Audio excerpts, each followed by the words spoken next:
Ngjarjet në Europë dhe në botë bëhen gjithnjë e më intensive.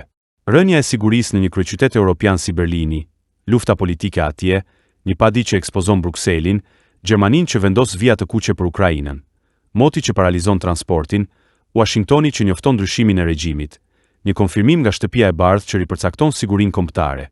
Po ndodhin të gjitha tani. Berlini, 3 ditë në terr, kur dikush dogji qëllimisht infrastrukturën e energjisë dhe zhyti pjesë të kryeqytetit në errësirë. Në 3 ditë, policia regjistroi gati 20 vjedhje në lagjet jugore të qytetit, 13 përpjekje për vjedhje në apartamente dhe shtëpi, 3 nga të cilat u dëmtuan. Kriminal që hynin në banesa ndërsa familjet rinin të tmerruara në të ftohtë pa energji elektrike. 4 herë huliganët shënjestruan dyqane, 2 herë sulmuan bankomate. Por ajo që na prek vërtet është frika. Banorët qëndruan në shtëpi për ditë të tëra pavarësisht të ftohtit, pavarësisht mungesës së energjisë elektrike, shumë të frikësuar për t'u larguar.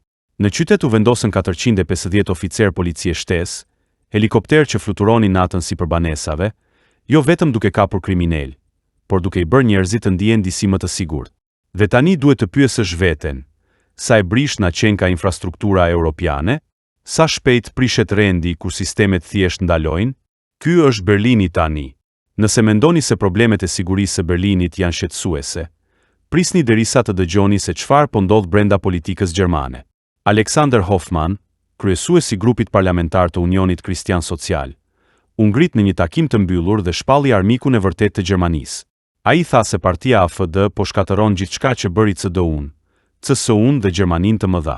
AfD-ja dëshiron të shkatërrojë bllokun e Friedrich Merz dhe konkluzioni absurd i Hoffmann ishte se nuk mund të bashkëpunosh me dikë që dëshiron të shkatërrojë. Kjo nuk është retorik fushate, por justifikim bajat i dështimit. Në një kohë që AfD-ja po rritet në sondazhe, partitë e establishmentit janë në panik, ndaj dhe po e trajtojnë atë si kërcënim ekzistencial.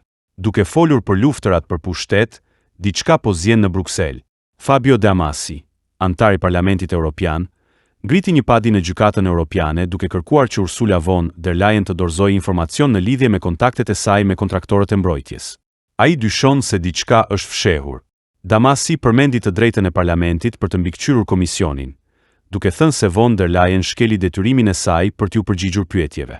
Ai tha, von der Leyen mendon se është Luigi XIV, gjithçka për monarkinë absolute, sikur të jetë mbi çdo dhe mbi gjithçka. Kjo nuk është padia e parë kundër saj dhe tani mbetet të presim dhe të vëzhgojmë nëse kjo herë do të jetë ndryshe dhe Parlamenti Evropian nuk do mbështesë më me votë dhe imunitet Gjermanen von der Leyen.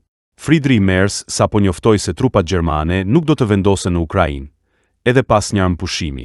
Ai e bëri këtë deklarat pasi u takua me vendet e koalicionit në Paris. Koha që erdhi kjo deklarat ka rëndësi. U tërhoq, teksa ka mbetur në terr dhe jo vetëm. Kur Macron, Starmer dhe Zelensky nënshkruan një deklarat për krijimin e forcave ndërkombëtare në Ukrainë pas armëpushimit, Merz nuk ishte aty.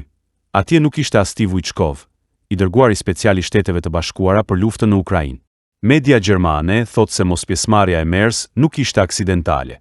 Merz kaloi mesazhin se Gjermania ka kufizime. Por nëse Gjermania nuk do të angazhojë forca, kush do të angazhohet në Ukrainë? Dhe çfarë do të thotë kjo për garancitë e sigurisë së Ukrainës? Tani, le të flasim për diçka thuajse absurde mes tensioni gjeopolitik, por që në të vërtetë po paralizon Europën. Është pikërisht moti, i ftohti ekstrem, dëbora e madhe, stuhit dhe akulli. Shërbimi meteorologjik i Gjermanisë paralajmëron se kushtet po bëhen interesante. Duke filluar nga enjtja, stuhit godasin rajonet veriore dhe lindore të Europës. Rrugët janë të rrezikshme dhe të rrëshitshme, si dhe priten rreshje të mëdha dëbore. Franca është në kaos. Çdo linjë autobusi në Paris dhe periferi është pezulluar, sepse rrugët janë të mbuluara me akull. Charles de Gaulle dhe Ori anuluan 140 fluturime. Zyrtarët e quajnë këtë intensitet të rrallë të ftohtit, duke u kërkuar njerëzve të shmangin transportin dhe të punojnë nga shtëpia. Aeroporti i Amsterdamit anuloi 700 fluturime. Brukseli anuloi 40. Qindra pasagjerë fjetën në aeroporte gjatë natës. Specialistët e aviacionit thonë se po u mbaron lëngu për shkrirjen e akullit. Ata nuk janë përballur kurrë me kushte kaq ekstreme. A është ky normaliteti i ri? Prisni disa ditë dhe do të dalë ndonjë ekspert do të fajsojë ngrohjen globale për të ftohtin ekstrem. Ndërsa në Shtetet e Bashkuara, senatori Lindsey Graham sapo bëri një njoftim duke kërkuar vëmendjen e çdo kujt. Ai tha se ndryshimet të mëdha po vinë në Iran, ndryshimet më të rëndësishme në historinë e lindjes së mesme. Më pas ai shtoi, populli i Iranit, ndihma jon po vjen tek ju. Ajo është rrugës. Irani po përjeton protesta masive këto 10 ditë. Demonstruesit thuhet se morën kontrollin e 2 qyteteve. Disa polic ju bashkuan popullit. Kështu pra, një politikan i lartë amerikan thot hapur se Amerika do ta ndihmojnë Iranin të kthehet në demokraci. Kjo është gjuhë për ndryshim regjimi. Mendoni kundërshtarët kryesor të Amerikës, Iranin dhe Kinën. Të dy, furnizuesit më të mëdhenj me naftën e Venezuelës, që po e shikojnë Maduron e tyre. Maduron e Venezuelës në Amerikë. Një tjetër plagë e shkaktuar nga Amerika në gjeopolitik. Ndërkohë që Irani përballet me protesta të mëdha dhe të vazhdueshme, ndërsa ekonomia e tyre po bie. Rastësi? Ndoshta jo. Senatori Graham la të kuptohej se Tajvani mund të jetë vendi i radhës. Jemi në prag të ndryshimeve masive gjeopolitike dhe Shtëpia e Bardhë konfirmoi me sekretares për shtypin se presidenti Trump e bëri të qartë. Blerja e Grenlandës është një përparësi e sigurisë kombëtare, jetike për të penguar kundërshtarët në Arktik. Ajo tha se presidenti dhe ekipi po diskutojnë mundësitë për arritjen e këtij qëllimi të politikës së jashtme. Pastaj shtoi se përdorimi i forcave të armatosura amerikane do të mbetet gjithmonë në diskrecionin e komandantit të përgjithshëm. Ky është qëndrimi zyrtar i Shtëpisë së Bardhë.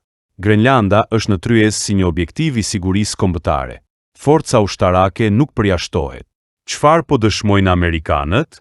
Një ripërcaktim të plotë të mënyrës se si Amerika i sheh interesa strategjike, sepse marrja e territorit nuk është ajo që bëjnë zakonisht superfuqitë moderne. Por ja ku jemi. Ndodh edhe kështu, sepse duhet të ndodh, për të mos e marrë dikush tjetër direkt dhe indirekt. Ja pra kjo është tabloja. Berlini po përballet me krizën e sigurisë pas sabotimit. Politikanët gjerman shpallin në armiq imagjinar. Antari i Parlamentit Evropian Grepadit kundër von der Leyen për transparencë. Gjermania thot se nuk ka trupa për në Ukrainë. Moti ekstrem po mbyll transportin evropian. Ndërsa Amerika sinjalizon lëvizje ndaj Iranit dhe Shtëpia e Bardhë konfirmoi Grenlandën si përparësi. Këto nuk janë histori të vogla. Këto janë tregues se ku po shkon bota. Por në mes të daulleve, zyrnaja, në rastin ton Korea e Jugut. Presidenti Lee Jae-myung sapo ngriti me përparësi një problem madhor për Korenë e Jugut, atë të rënies së flokëve tek meshkujt. Realisht, nuk po bëjmë shaka. Koreani tha, ndërsa burrat plaken, kostot mjekësore rriten. Rënja e flokëve është një sëmundje, teksa për të rinjt, flokët janë çështje mbijetese dhe ky problem kërkon veprim qeveritar. Ministria e Shëndetësisë e Koresë së Jugut po heton nëse trajtimi i rënjes së flokëve duhet të mbulohet nga sigurimi shëndetësor kombëtar. Ndërsa disa udhëheqës përpiqen të gjejnë mënyra për të ndarë globin, për të ndryshuar balancat e pushtetit, për të frenuar kundërshtarët, presidenti i Koresë së Jugut përqendrohet nëse shteti duhet të financojë mbjelljen e flokëve tek burra. Një kontrast kaq i fortë që të bën të mendosh se çfarë do të regjistrojë dhe do të mbajë mend historia. Po jetojmë në kohë interesante. Gjithçka duket e pakuptueshme. Kjo është arsyeja pse njerëzit kanë nevojë për zëra të pavarur që ka përcejnë absurditetin, dhe kryesisht bëjnë mes analizës betejën e tyre për të vërtetën. Mast Channel. Please subscribe.